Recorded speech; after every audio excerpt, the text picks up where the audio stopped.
Hello everyone and welcome back to the YouTube channel. So today we are going to talk about stop trying to get clients and build client flow instead. So why this topic is so hard?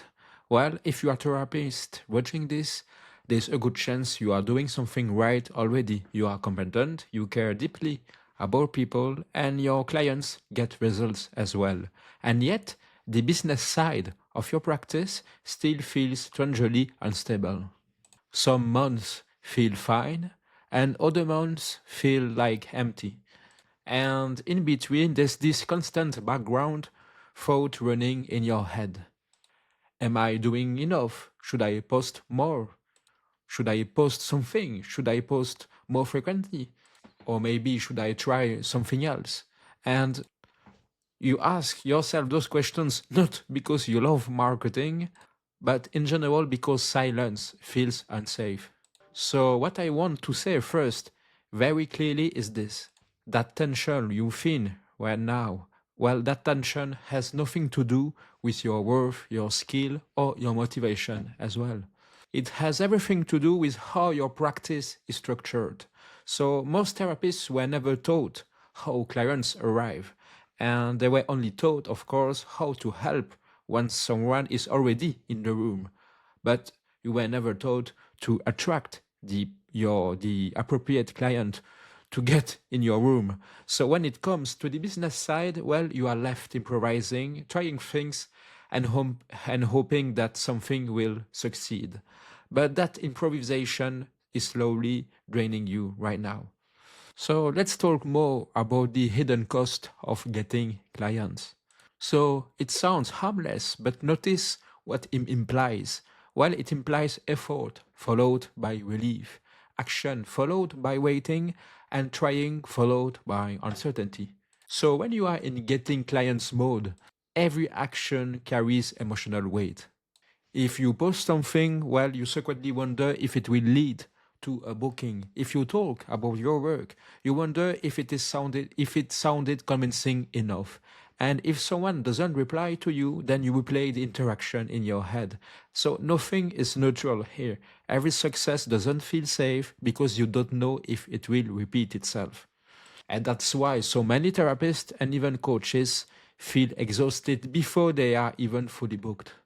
So it's not the number of clients that drains them, even it obviously matters, but it is particularly the unpredictability of that client flow that really drains you.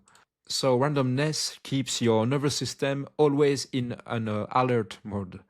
So always scanning, always slightly braced. And a practice built on alertness, on unpredictability, is not sustainable for operation based on presence.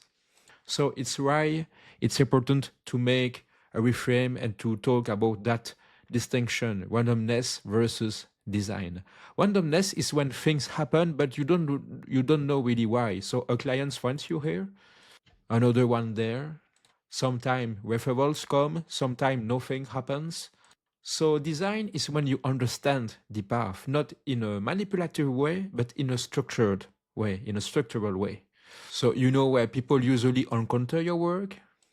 You know what questions they have already answered before contacting you.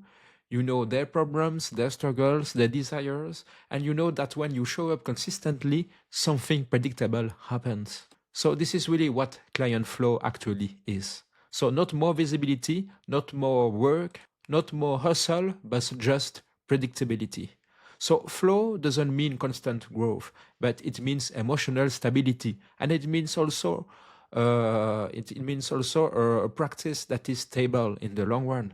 So it means that a quiet week won't trigger any doubt or pain in your mind. It means that, and it also means that a full week doesn't feel like something you have to desperately protect because you will have that predictability in mind when you are building systems, when you have structures. So you stop reacting, but you start orienting. And that shift alone lowers your cognitive load emotionally. So, in the end, to feel far less overwhelmed, you need systems, you need predictability in your practice so that No matter what happens, there will be weeks when you will have a lot of clients, there will be weeks when you have less clients, but you won't care at the right moment, because you will have a longer vision in mind, and you will have systems that will work for you no matter if your energy is low or not on a specific week. So now let's talk about why hustle fails therapists specifically. So a lot of business advice is built for people who can tolerate pressure, performance, and constant doubt in the end. But therapists are different, obviously, because your work already involves emotional regulation every day, attunement, containment. So if your business, your practice requires you to also perform, persuade, and push, then something will eventually break. And that's why just post more never really works in the long run. It adds effort without reducing unpredictability, uncertainty. So, flow, on the other hand, reduces decision making. You are not asking yourself every week what to do. You are not reinventing your presence constantly. And you are not tying your sense of body to one platform or one post. Because you are repeating something simple, calm, and aligned. Something that you built in the beginning so that you will have predictability in the long term. So that's why that repetition is not boring, but it's protective. It creates clarity, it creates predictability, and that's what we want, to feel as overwhelmed as possible. So, what client flow really is? Let's be very clear about something. Client flow isn't a funnel, it isn't a hack, it isn't a platform, but it's really a path with many steps. So it's a path that respects timing, it's a path that respects autonomy, and it's a path that allows someone to recognize themselves in your work before they ever speak to you. So when client flow is in place, then people don't arrive confused. They arrive oriented, and they feel safe as well. So they know why they are contacting you, they know roughly how you are working, and they feel less need to be convinced. So you don't need to persuade them, and that's really powerful. And you feel less need also to explain yourself, because there was already clarity before you talk to them. And so that alone will change really the quality of your work. So in the end, you don't need to work harder to need far more hours. You don't need to work excessive hours, because the thing that you really need is to stop carrying everything in your head. So it's why that when your practice relies on effort, then you are your own system, your energy, your motivation, your mood. But when your practice relies on a system, on a structure, then the system holds you, because you won't be overwhelmed anymore